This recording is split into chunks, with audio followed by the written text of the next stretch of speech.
Bienvenue sur ma chaîne. Pour ceux qui ne me connaîtraient pas, je suis de Marseille, comme vous pouvez l'entendre.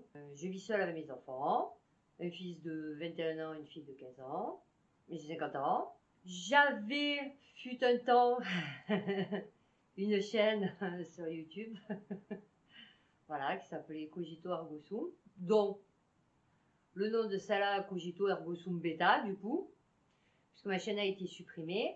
Donc c'était quand même 4 ans de travail, 400 abonnés, presque 190 vidéos. Voilà, ben, tout ça perdu. Donc je vais pas me laisser démoder, j'ai décidé de remonter une chaîne. Bon, ben, peut-être que celle-là aussi elle sautera, c'est pas un problème. De toute façon, il n'y a personne qui arrivera à me faire taire, en fait. Voilà, parce que j'ai un fort caractère. Donc il faut savoir aussi que depuis quelques semaines, je ne suis plus une citoyenne française. Voilà, mes enfants non plus d'ailleurs, ne sont plus des citoyens français puisque nous ne sommes pas vaccinés.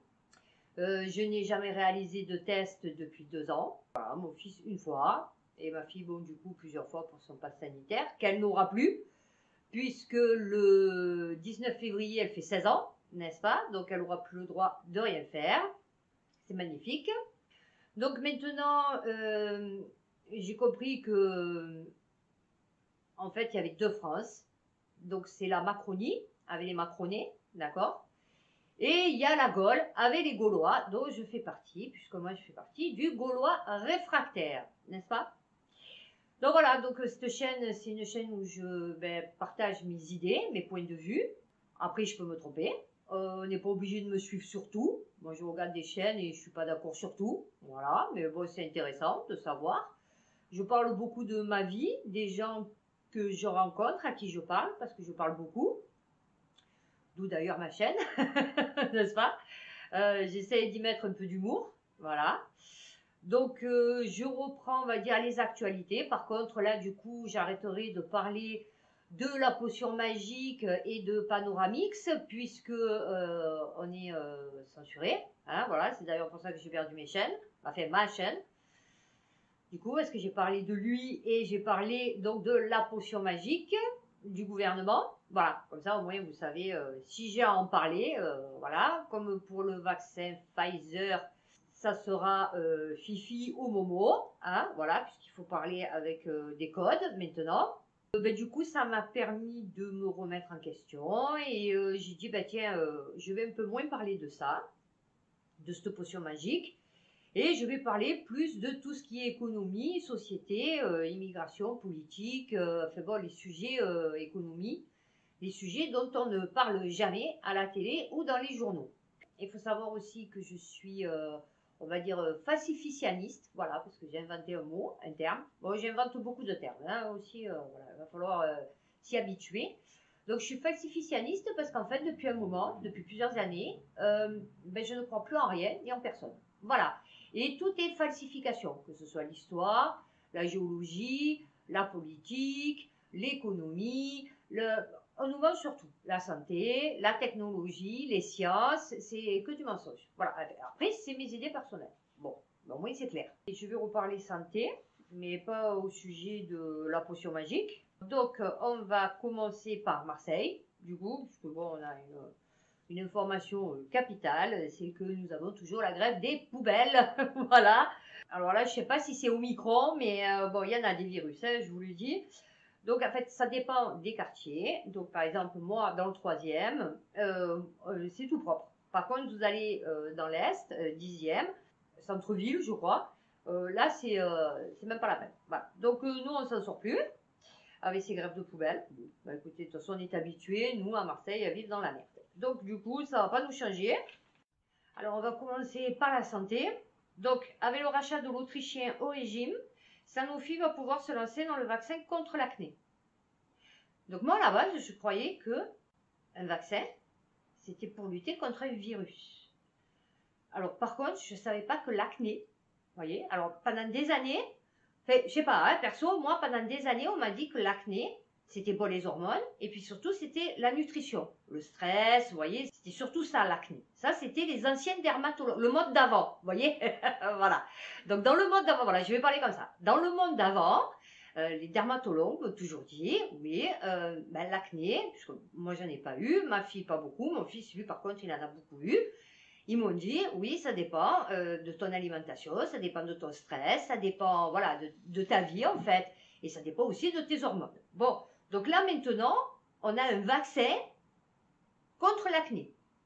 Nouveau monde. Voilà, je vais dire ancien monde et nouveau monde. Vous voyez, le monde d'avant, le monde d'après. Donc, monde d'après, l'acné, c'est un virus. Voilà. Sans commentaire, je ne fais plus aucun commentaire. Voilà, vous apprécierez à sa juste valeur le truc. Le gouvernement a-t-il commandé 2 milliards de doses de vaccins Fifi pour 2022 et 2023? Donc, il nous explique qu'en fait, les 2 milliards de doses, ce n'est pas pour la France, mais pour l'Europe. Alors, il me semble hein, qu'en Europe, on est maxi, 300, je crois. Allez, je vais être généreuse. Même 400 millions, je serai. Voilà, allez, on y va, 500. 2 milliards de doses pour l'année 2022-2023, ça fait beaucoup de Fifi. 2 milliards de doses. Donc non, rassurez-vous. Soyez rassurés. Ce n'est pas pour la France, les 2 milliards de doses, c'est pour l'Europe. Voilà. Xenotera officialise l'efficacité de son traitement contre Omicron et interpelle le gouvernement. Sauf que c'est Xenotera qui officialise. Vous voyez? C'est comme quand, je sais pas, quand les industriels, ils ont officialisé que l'amiante, c'était pas un danger, qu'on l'a utilisé de partout. Donc Xenotera, voilà, officialise, dit, alors, c'est comme vous voulez, parce que moi, mon truc, il marche, vous voyez? Mais il n'y a que lui qui le dit. Voilà. Que ça soit clair. Ensuite, nous avons, bon, ben ça vous avez vu que, ben, bien sûr, Delphrécy, Buzet, ben bon, ils ont été, voilà, hein, Légion d'honneur, hein, bien sûr, parce qu'au plus c'est de la merde, au mieux ça passe, hein. Bon, voilà, on en est. Je voulais vous dire aussi que Gilbert Doré a été signalé auprès du procureur de la République, auprès du tribunal de Paris. Voilà, c'est pour ça qu'on le voit plus en ce moment. Ensuite, toujours santé, pharmacovigilance au top en France. Allez-y, faites-vous vacciner. Rappel de tous les lots de Champix, liste et alternatives. Voilà, l'Agence nationale du médicament relaie le rappel de tous les lots de médicaments Champix utilisés pour arrêter de fumer en raison de la présence de N-nitrosovarénicline à un taux supérieur à la limite acceptable. Pfizer, en accord avec l'Agence européenne des médicaments et l'Agence nationale de sécurité du médicament et des produits de santé, informe du rappel de tous les lots de Champix, varénicline, en raison de la présence de N-nitrosovarénicline à un taux supérieur à la limite acceptable fixée au niveau de l'Union européenne. Voilà, alors c'est des lots qui peuvent aller jusqu'à 2021, donc c'est bien parce que les gens pendant 2 ans ils se sont pris du Champix.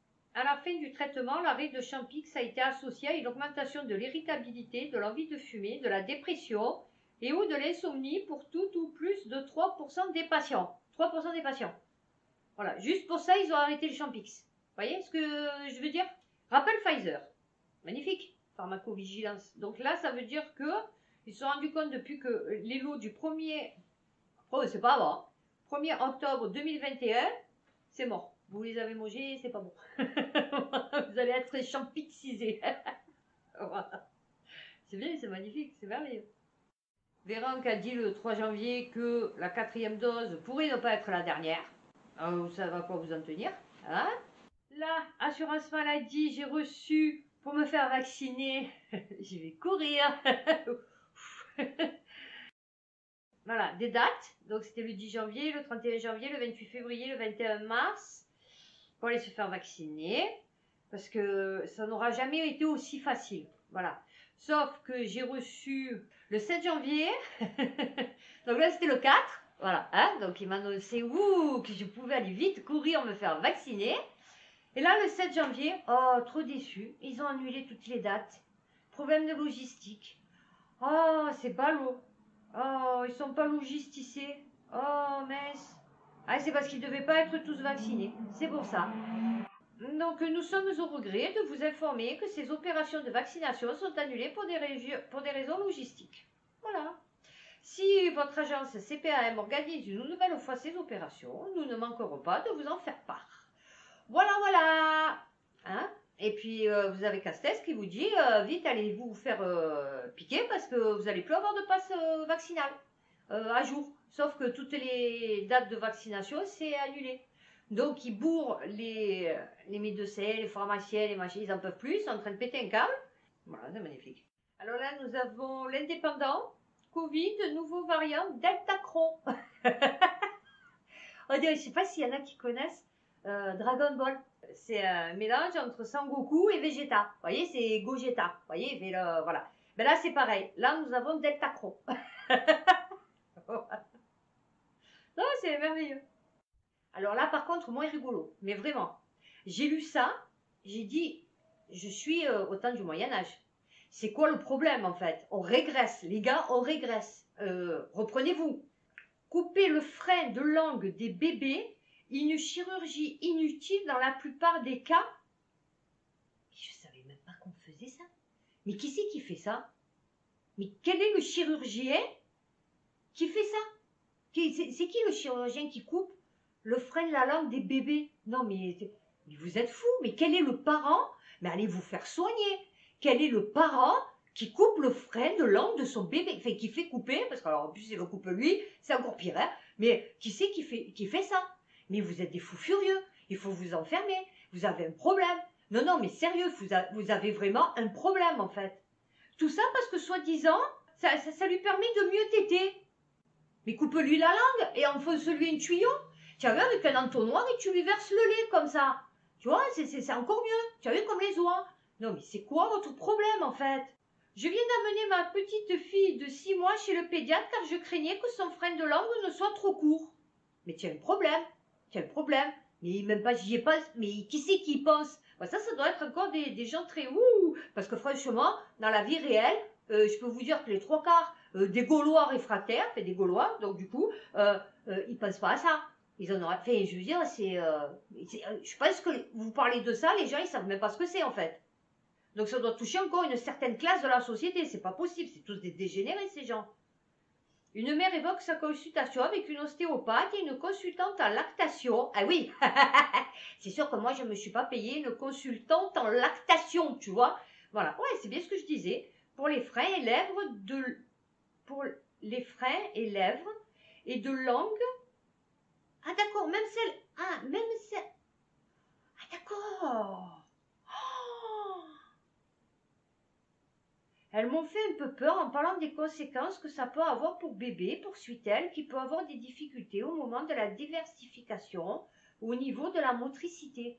Non, moi, le seul problème que mes enfants ils ont eu, c'est parce qu'ils avaient la tétou.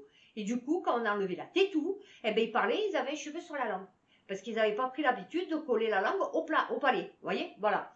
Donc, du coup, oui. Donc, ma fille, j'étais obligée de l'amener voir un orthophoniste. Parce qu'autant mon fils, ça va. Mais autant ma fille, il a fallu que je l'amène voir un orthophoniste parce que justement, elle n'arrivait pas à coller la langue sur le palais. Parce que sa langue, elle avait pris l'habitude de la tétou. Donc oui, effectivement, mais ça n'a aucun rapport avec... Mais vous vous rendez compte ce qu'il faut... Voilà. Donc ça par contre, c'est pas un problème. Hein? Ça, c'est pas un souci. Voilà. Couper la langue de frein de lèvres, je sais même pas comment vous faites pour faire ça en fait. Il faut vraiment être dégénéré, hein, franchement. Hein, c'est grave, hein, la vérité. Ils pleurent, se débattent, hurlent. Le cri du cœur d'une préparatrice en pharmacie obligée de tester des dizaines d'enfants. Ma foi, je sais pas, je comprends pas votre délire en fait. Sur Instagram, Lara a tenu à alerter le gouvernement sur les difficultés qu'entraîne le nouveau protocole sanitaire à l'école pour les centres de dépistage contre le Covid-19. On ne peut pas tester une classe entière à 19h car il y a un cas positif. Il est venu en quelques lignes, on attend toujours les tests salivaires, hein, et l'impression que vivent au quotidien les centres de dépistage depuis la mise en œuvre du nouveau protocole sanitaire en vigueur à l'école. Aujourd'hui, rien ne va plus, mais on garde la jeune femme préparatrice en pharmacie réalisant des tests de dépistage. Dans sa lettre ouverte accompagnée d'une photo où elle se montre écouvillon à la main, coiffée d'une visière, d'un masque, d'une charlotte et d'une blouse, c'est les difficultés connues face à ce nouveau protocole que Lara évoque, et notamment celle de tester de jeunes enfants. Je suis devenue celle qui fait pleurer les enfants pour les tester coûte que coûte. Les enfants pleurent, se débattent, hurlent à la mort, sont maintenus de force par leurs parents, eux aussi à bout. Vous vous rendez compte dans 20 ans, qu'est-ce que ça va devenir ces enfants? Mais est-ce que vous vous en rendez compte au moins? Est-ce que vous dites, à un moment donné, il y a eu souci? Non, je ne sais pas. Vous pensez que les personnes, elles vont être normalement constituées psychologiquement quand elles auront subi tout ça? Le pire, c'est pas ça. Le pire, c'est que les parents, ils disent. Vous voyez, parce qu'encore elle fait son boulot. Les parents, imaginons, on va me dire, oui, je suis obligée parce que sinon, on ne prend pas ma fille, ma fille et tout. Allez, pourquoi pas. Mais le pire, là, c'est ces parents-là. Vous voyez, ça, c'est comme ceux qui coupent les freins de langue et les machins. Vous voyez, c'est pareil. Et parfois, les parents me disent, elle va être enfermée dans sa chambre pendant une semaine. Les repas seront servis sur un plateau qu'on posera devant sa porte. Pas de câlin, pas de bisous, jusqu'à ce qu'elle puisse sortir de l'isolement nommé. Hausse des violences. Donc elle se plaint que les gens ils veulent lui casser la bouche. Bon, elle est pour rien. Hein. Limite, c'est toi qui vas la mener. Donc moi, je sais que pour ma fille, bon, il lui a demandé qu'un test pour la rentrée. Elle l'a même pas donné son test. Hein. Elle est rentrée à l'école, elle l'a pas filé. Moi, j'y avais fait. Mais elle l'a pas montré, elle l'a pas donné. J'ai pas donné à l'infirmière, rien. Donc du coup, j'ai dit garde-le, c'est jamais si te le demande. Mais bon, ma fille, elle a été testée une fois. Et là, s'ils me disent, parce que là, en plus, d'après ce que j'ai compris, ils te demandent de faire les tests, mais c'est juste, tu fais une déclaration sur l'honneur. Moi, quand il y avait le confinement, je faisais des déclarations sur l'honneur, puisque c'était des auto-attestations. Ben, je marquais ce que je voulais, en fait. Tu vois, tu marques ce que tu veux, en fait. Tu n'es pas obligé de marquer la vérité, chérie, tu vois, quand on te demande une attestation sur l'honneur, tu vois. T'en fous de ton honneur, en fait, du moment que c'est pour ton enfant, tu vois. Moi, je ferais n'importe quoi pour mes enfants, tu vois. Même si ça en va de mon honneur. Je veux dire, tu vois, il n'y a pas une punition divine qui va venir et qui d'un coup va t'électrifier.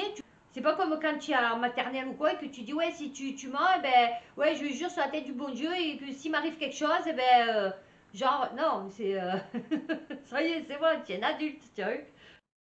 Cancer, 812 hôpitaux et cliniques ont opéré sans autorisation en France en 2018. Vous vous rendez compte? Est-ce que vous vous rendez compte? C'est-à-dire, c'est cache investigation, hein, près de 15 000 malades ont été opérés d'un cancer par un établissement qui ne disposait pas d'autorisation. Digestif, sein, gynécologie, ORL, urologie et thoracique.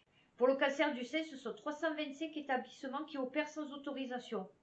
Et à savoir si les médecins, vraiment, il y a quelque chose. Parce que vous y comprenez rien. Moi, quand j'ai un nodule, bon, il est énorme. Mais moi, c'est une grappe de nodule. Enfin, ils n'ont jamais vu ça. Mais bon, c'est pas grave. Il vous dit, ouais, le mec, il vous dit, ouais, imaginons, moi, il me dit, c'est un cancer. Je sais rien, moi. Enfin, je veux dire, vous voyez, je reconnais pas le nodule. Donc, tant peut-être qu'il m'aura dit une merde. Donc, c'est d'ailleurs pour ça que quand il m'a dit, bon, il le savait en général. Il a regardé, il m'a dit, il y en a un, c'est du type 4, enfin, je sais pas quoi. Il m'a dit, mais c'est pas dangereux. Il m'a dit, mais il faut faire une biopsie. Donc, j'ai demandé, j'ai dit, là, parce que je raconte ma vie aussi dans mes vidéos. Donc, j'ai dit, mais comment vous me dites qu'il n'est pas dangereux? Il me dit non. J'ai dit, crée rien. Il me dit non. J'ai dit, il va jamais évoluer, machin et tout. Il me dit, non. Ah. J'ai dit, alors pourquoi vous voulez que je fasse une biopsie? Il me dit, bah, c'est recommandé par l'OMS, je sais pas quoi. Bon. Ah. J'ai dit, mais pourquoi? Il me dit, bah, s'il est gros. J'ai dit, d'accord, mais vous me dites qu'il ne craint pas. Donc, pourquoi je vais me faire rentrer une aiguille dans le cou, qu'on me prenne un bout de mon nodule, et que d'un coup, il va péter un câble, il va se transformer en cancer, en fait. Tu vois, voilà. Parce que là, il est tranquille, il a rien, tu as vu? Donc, pourquoi tu veux me le tripoter, mon truc? Non, mais non, parce qu'il fallait qu'il fasse, parce qu'une échographie, c'était pas assez cher. Donc, il fallait qu'il fasse son petit truc. Vous voyez, polype aussi, pareil. Polype, il tombe tout seul. En général, les polypes. Enfin, en tout cas, chez moi.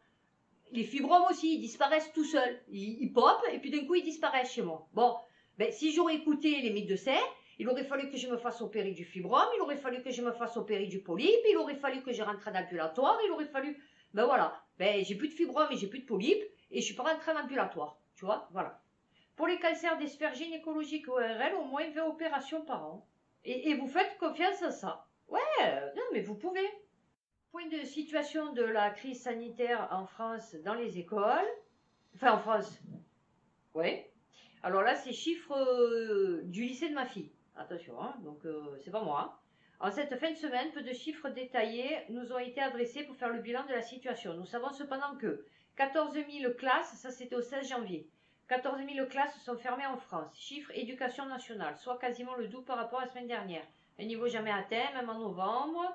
Lors de la règle, un cas, une classe fermée. Pour rappel, les fermetures correspondent à des absences d'enseignants non remplacés ou des décisions de fermeture par l'ARS en raison d'un très grand nombre de cas positifs dans une classe.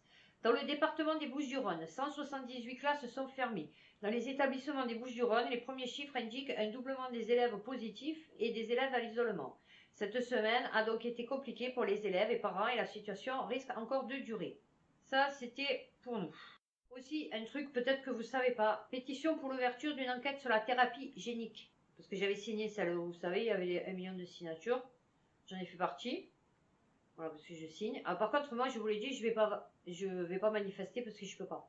Voilà, je peux pas trop marcher. Voilà, je peux pas marcher longtemps. Avant, je pouvais, maintenant, je peux plus. Donc, du coup, c'est compliqué de faire une manifestation sur la longueur quand vous pouvez pas marcher. Voilà. Donc, j'essaye de faire de chez moi des vidéos pour essayer d'éclairer les gens et de leur montrer un peu ce qui se passe. Et de faire des pétitions et des trucs comme ça, puisque bon, de toute façon, voilà. Face à une baisse de demande de rappel, le Royaume-Uni prolonge la durée de conservation du Fifi. Voilà. Hein, donc rien à foutre. Bon, on conserve. L'Afrique n'en veut pas. Donc on continue. Un pharmacien parisien soupçonné d'avoir facturé pour 18 millions d'euros de faux tests. Voilà, ça c'est ça les parasites. Vous voyez pour moi? Voilà, c'est pas le petit arabe ou le petit noir qui est en train de vivre sa vie de merde dans une cité. Bon, emmerder les autres, oui, effectivement. Mais bon, voilà, moi c'est ça, 18 millions d'euros. Tu vois? Voilà. Là, je viens de voir, j'ai reçu un mail de la CPCRM.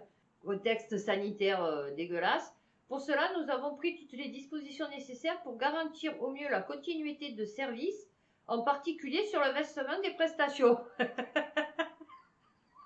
Mort de rire. Ouais, non, mais ne les verse plus, quoi. Voilà, c'est un truc de fou. Paris recense le nombre le plus élevé d'overdoses fatales depuis ces 20 dernières années. L'an dernier, Paris a été marqué par un nombre record de personnes mortes à cause de surdoses de stupéfiants. Ainsi, 35 décès. Oh, vous allez me dire, ouais, ça va, c'est 35. Ouais, d'accord. Mais bon, avant, ça arrivait pas. Tu vois, voilà, ça c'est le monde d'après. Voilà. Donc, ont été rapportés par la direction régionale de la police. Oui, alors ça c'est officiel aussi, hein, c'est les chiffres officiels. Hein. Voilà, 5 morts par semaine le 31 août, durant la journée internationale de sensibilisation aux surdoses, fait état de 5 morts causées par les opioïdes chaque semaine en France. Donc, je vais finir sur la santé. Vous avez vu aussi l'OMS qui dit que, bon, c'est bien gentil la potion, mais à forte dose, on va être trop puissant. On va être trop boosté, vous voyez. Voilà. Donc ça va poser problème parce qu'on va tous être des super-héros. Et en fait, ouais, on va s'entretuer. Enfin, voilà, vous voyez. Voilà, maintenant il faut tout coder, vous voyez, surtout quand on parle de l'OMS. Vous avez vu aussi qu'il n'y a plus la pub de tous vacciner, tous protégés. Hein, ça y est, ils l'ont enlevé maintenant. Bon, il serait temps, hein, quand même. Vous avez vu que l'Australie, elle autorise le Sputnik V sur son territoire. D'ailleurs, je vais y revenir plus tard dans l'économie. Mais ça va nous poser un problème, nous, cet été, s'ils comptent que les touristes reviennent. Parce qu'énormément de pays ne sont pas vaccinés avec Fifi et Momo. Vous voyez? Donc, du coup, ça va être très compliqué. Très, très compliqué. Parce qu'il y en a beaucoup qui ont été vaccinés avec le vaccin Sinopharm et le vaccin Sputnik V. Hein. Donc, du coup, ils vont être dans la merde. Vous avez vu Djokovic. Là, j'ai vu qu'il avait lancé une entreprise de traitement contre le Covid, je crois. Donc, je sais pas. Voilà. Moi, maintenant, vous voyez, les dessous des affaires, c'est trop compliqué. Donc, c'est pour ça que je fais plus confiance à personne, en fait. Donc, lui, le mec, non, je veux pas me faire vacciner, machin et tout, mais c'est parce que peut-être qu'il est en train d'élaborer un médicament à sa sauce. Et donc, du coup, il va dire, ouais, regardez, moi, maintenant, enfin, vous voyez, voilà, il y a toujours des intérêts derrière. Voilà, c'est ça que je veux dire.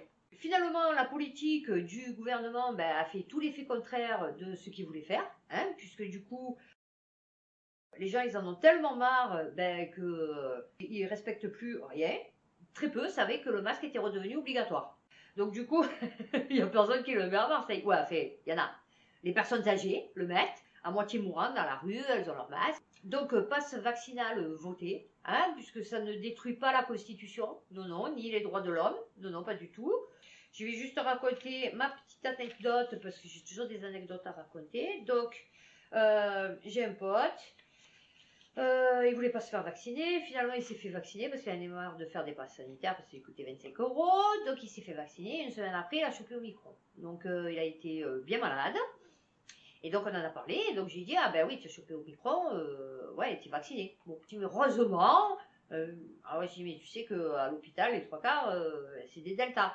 Alors, il me dit, non, non, non. Mon docteur, il m'a dit que j'ai eu de la chance. Parce que si j'aurais pas été vaccinée, je serais partie à l'hôpital. Donc j'ai dit oui, si tu n'aurais pas été soignée à la base. Voilà. C'est sûr que si tu restes chez toi en attendant que ça passe, oui, peut-être, selon ta gravité. Mais non, en fait, non, l'Omicron, non.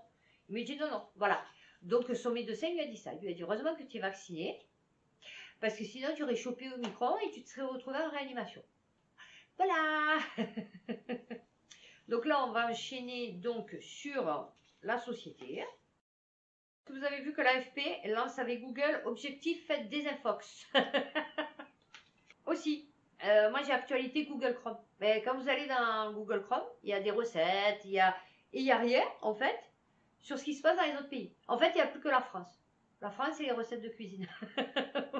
Il y a la France, 3-4 pays. Bon, ça dépend. Ceux qui ne nous suivent pas, c'est aléatoire. Enfin, c'est évolutif.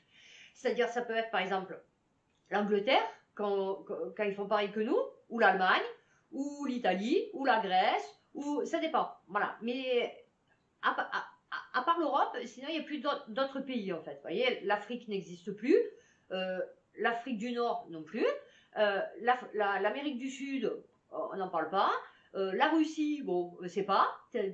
Est-ce que ça existe toujours en fait sur le planisphère?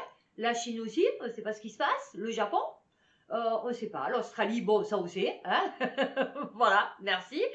L'Inde, on ne sait pas. Vous voyez, il y a plein de pays, on ne sait pas. Vous voyez, la Turquie, même la Turquie, on ne sait pas. Vous voyez, la Grèce, l'Italie, c'est aléatoire. Vous voyez, ça dépend. Voilà, ça dépend d'où souffle le vent.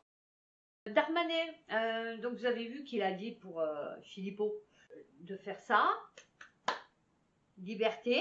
Vous voyez, parce qu'avant on faisait la ouh, vous voyez, les stades. Bon, on ne peut plus y aller. Donc, du coup, donc avant on faisait la oula. Vous savez, dans les stades, oh là, vous voyez. Bon, non plus. Ça, c'est aussi, c'est factieux. Voilà. Alors, il ne faut plus faire la hola, vous voyez. Il ne faut plus faire Gogeta, vous voyez. Il ne faut plus daber, vous voyez. Enfin, je ne sais pas comment on fait, on dab, voilà. Il ne faut plus daber, voilà, parce que ça aussi. Liberté, donc, c'est des factieux. Donc, je voulais parler aussi du monde d'après, en fait, puisqu'on est sur la société. Moi, depuis que je suis née, vous voyez, on m'a toujours dit, il faut soigner les gens. La recherche, c'est pour aider les gens, pour moins souffrir.